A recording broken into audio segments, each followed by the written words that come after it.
And the Dow Jones Industrial Average higher by more than 600 points for a nice gain of 1.4%. While the gains were broad-based in today's session, that's the kind of market investors like to see. And joining me now with more on the markets is David Stryzewski. He's the CEO of Sound Planning Group. David, great to have you on the show today. A lot to talk about, and let's start with this market at a record high. What does that mean for the Fed next week? You know, when the market's at record highs like this, Kristen, this is not the time that they typically would cut. But we're at a moment right now in history where the Fed is in a tough place. If they cut, markets are going to go on a rip. We're going to ultimately see the dollar get a lot weaker. We're at a 50-year low right now, or weakest start to the year. So I'm a little bit nervous about that. Watching the Fed, though, going forward, it's going to be an interesting thing because if they keep rates high, ultimately what we have is challenges as it relates to the average consumer, businesses not being able to refinance, not getting rates down low enough. And we're looking at real estate today at 500,000 more homes for sale than there are buyers out there. And so that right now is one of the biggest tells that we're at the end of an economic cycle. So I think there's some rough data is going to be coming out here in the next few months. And these might be highs for a minute. I think we'll get back there again, but there could be some challenges ahead. Okay, so let's talk about the Fed's dual mandate, right? For Sure. so many years, certainly since 2022, when inflation peaked at 9.1% in June of that year. We know that the Fed is focused on inflation. It's also focused on jobs. Inflation has remained sticky, and the data this morning showed us that.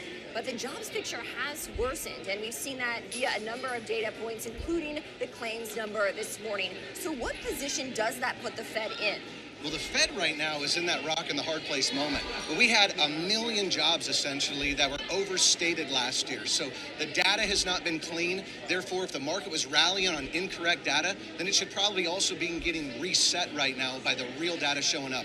Ultimately, that real data is going to show up. What's the Fed going to do? I think they need to be data dependent, but I think ultimately they're looking for something to break, and then they're going to really start cutting.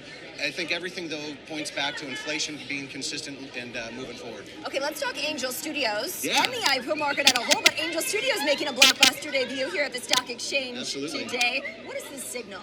You know, Angel Studios is a wonderful organization. They brought amazing programs like The Chosen, which my family certainly has watched all of and has really enjoyed. In fact, I can't name one person that I know that hasn't been a fan of that and ultimately been following them. So doing great things, family-friendly content. There's certainly an appetite out there when I guess so many places have gone a different direction. Yeah, Klarna making a big public debut, of course, earlier this week as well. Just yesterday, that stock popped about 15% in its offering alone. So it does seem like there is appetite out there. Oh, yeah. I know you follow the gold and silver market very closely.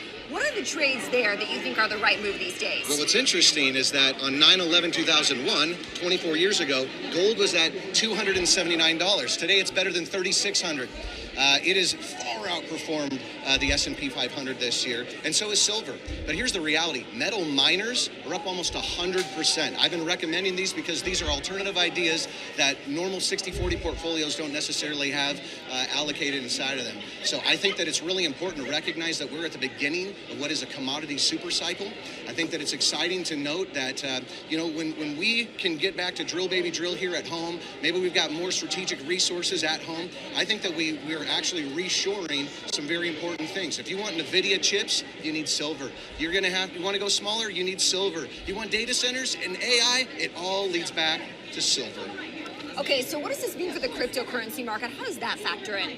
Cryptocurrencies are doing really well right now. You know, Bitcoin's gone on a real run. We're looking at an altcoin season that's starting out. More think function of how things are meeting the real world. What we're looking for are real ideas, real companies, real ways of making things more efficient, lower cost, and ultimately, you know, coins like Ethereum, XRP, Ripple are going to do very well. All right, David Stryzewski, CEO of Sound Planning Group. David, thank you as always. Pleasure's mine, Kristen. Thank you. Great to see you. You too.